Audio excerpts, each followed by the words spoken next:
Bom, muito boa tarde. Sejam bem-vindos aqui à FNAC, a mais uma conversa, um talk, como se diz em inglês. E hoje temos connosco o Marcelo Frota, conhecido pelo nome artístico de Momo, o nome que ele, aliás, escolheu, já vamos explicar como e porquê.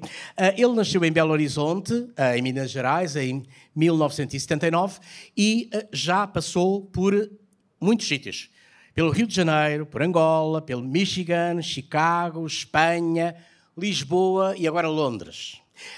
Por todos estes sítios ele foi trabalhando, fazendo música, e aquilo que foi gravando ao longo do tempo foi gravando entre Brasil, Portugal e agora Londres. Nós estamos aqui para falar de um disco que ainda não saiu.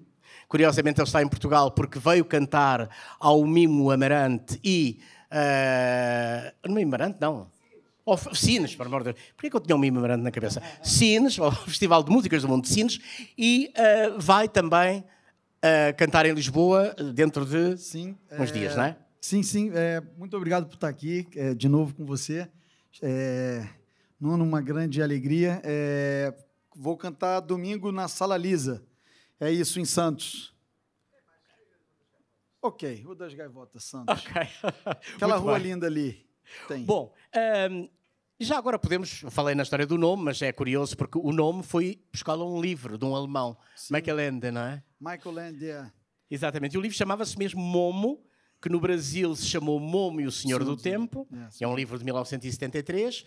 E achou graça a esse nome numa determinada altura. Já tinha gravado o seu primeiro álbum e achou que ao gravar o segundo aquilo já não ia muito bem com o Marcelo Frota, não é? Então resolveu arranjar esse nome. O que é que o atraiu em Momo? Então, na época eu vinha usando esse nome, né, Marcelo Frota, como nome composto, né, como na música popular brasileira se usa muito, né, e não só na música popular, mas essa coisa de Caetano Veloso, Chico Buarque, e as coisas ali não estavam indo muito bem. Eu mandava os discos para as gravadoras, ia lá. Ainda é essa época das gravadoras, sim, início dos anos 2000. E quando eu comecei a gravar esse disco, que veio se chamar A Estética do Rabisco, eu comecei a ouvir o disco e falei, cara, tem alguma coisa aqui muito diferente, um som, uma coisa que até então eu nunca tinha experimentado tanto e tal, não tinha chegado naquele som, eu preciso de um nome novo. Na época, lendo esse livro, olhei e falei, Momo. Falei, cara, é um nome bom, que também pode soar bem em outras línguas, né, em outras culturas, e pronto. Daí eu comecei a usar esse nome, e hoje em dia, eu acho que se eu tivesse a internet na época, eu ia saber que é um nome muito usado em tudo que é lugar. Tem muita coisa, não é? Japão tem milhões de artistas de Momo, é nome de comida, é nome de sorveteria. Além do rei Momo estar associado ao Carnaval brasileiro, não é? Sim. Mas pronto, sei lá, já é o 7º disco, não tem como mudar mais, e é aceitar e vamos em frente. Bom, mas você gravou logo a seguir o Buscador, em 2008, Sim. Ainda no Brasil, o Serenade of a Sailor, 2011, e o Cadafalso, em 2013. Tudo no Brasil, não é? Tudo no Brasil. E a partir daí, há uma altura em que se estabelece em Portugal e gravam um outro álbum, chamado Voar. Certo. Que salto foi esse? Estava até comentando isso com o João ontem.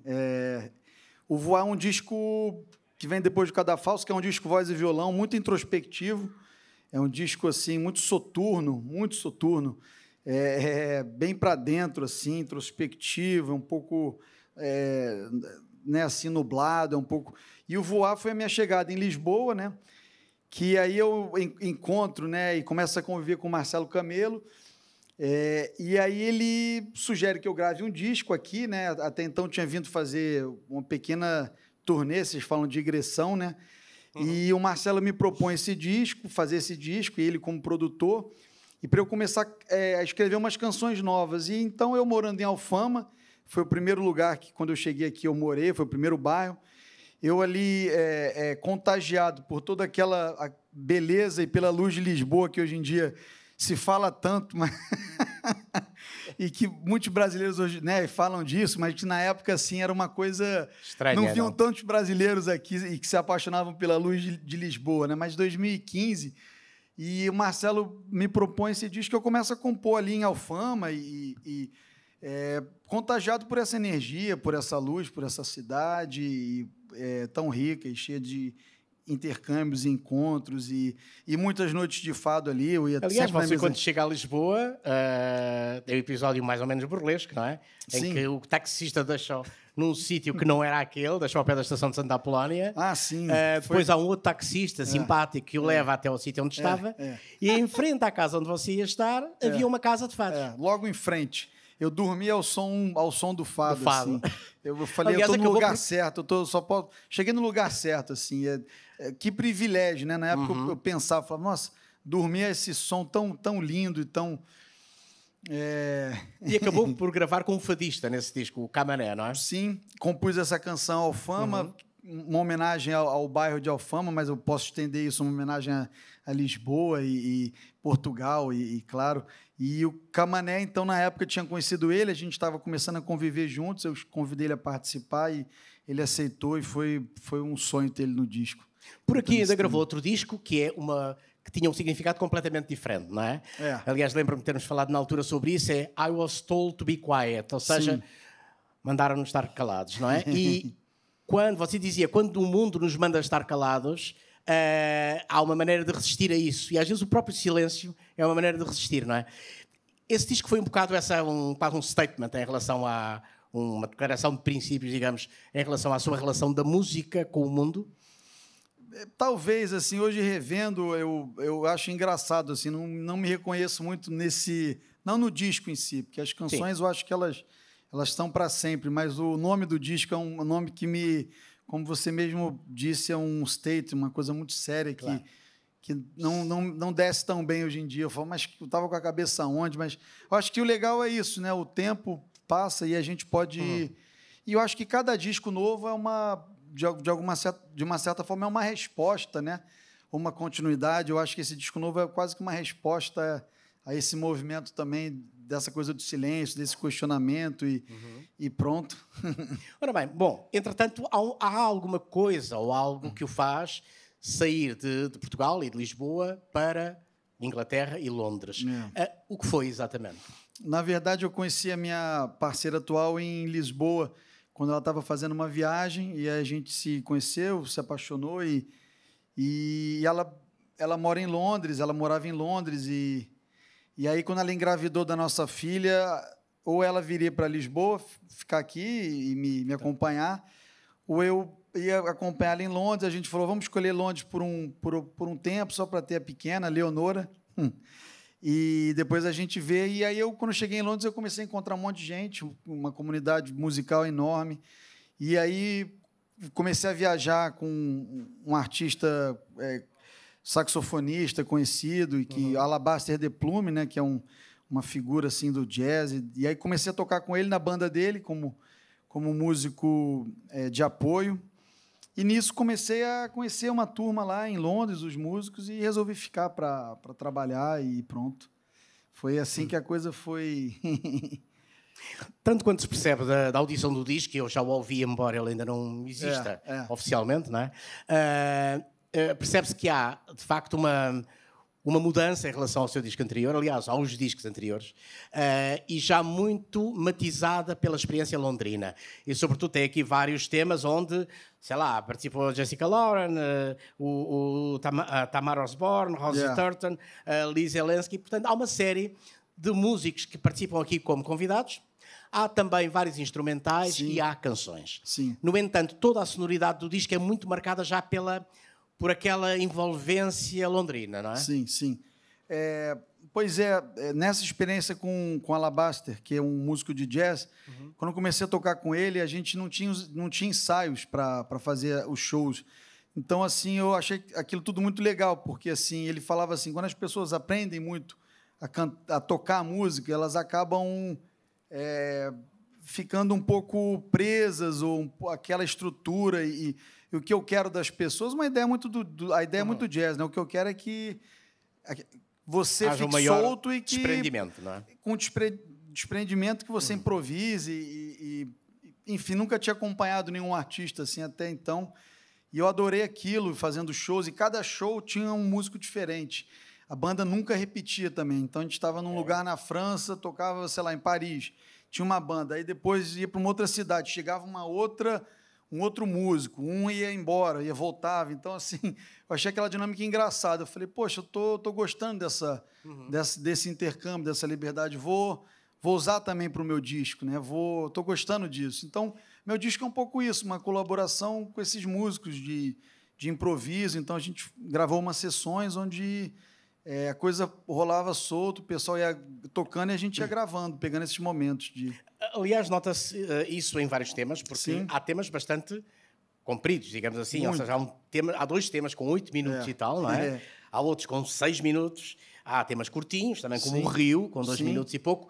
Mas a presença de temas maiores e com maior desenvolvimento instrumental, calculo que também com improvisações, é maior neste disco nos discos anteriores, claramente, não é? Sim, sim. Esse também foi uma opção. Sim, foi na verdade, eu acho que todo disco, assim, quando vou gravar um disco, eu nunca tenho uma ideia, assim, já meio que pré-definida, apesar de saber um pouco, saber o que eu estou gostando, ter uma ideia do que eu quero.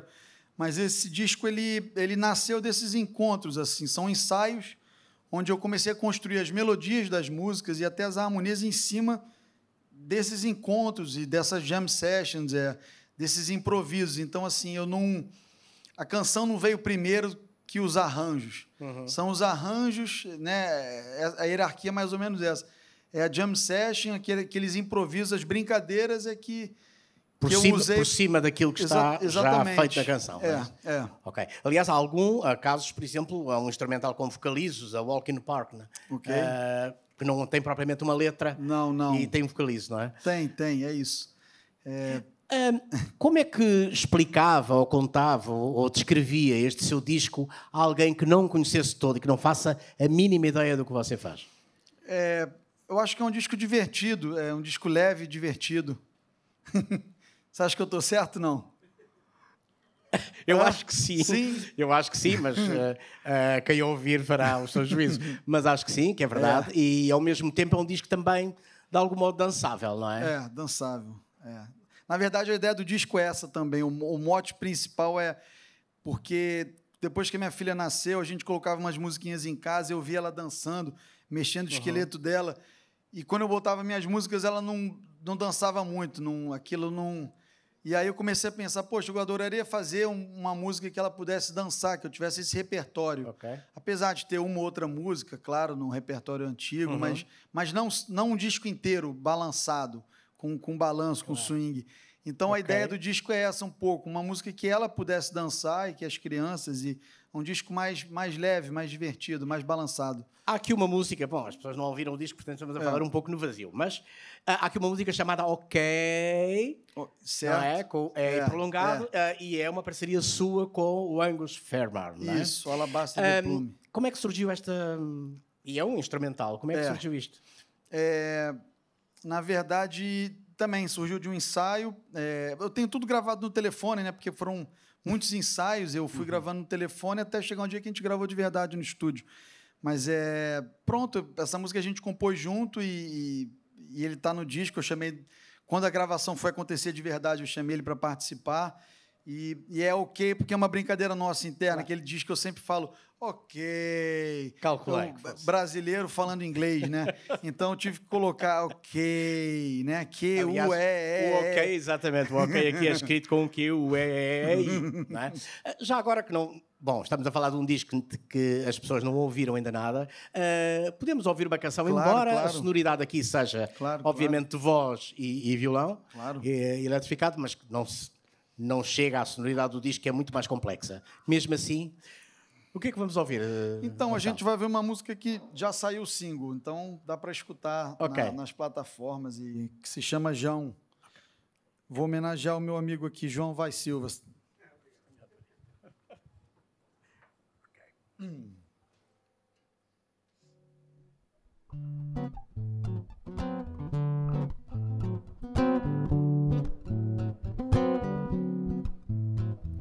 João, gafieira João, quando o suor descer, para subir bate palma,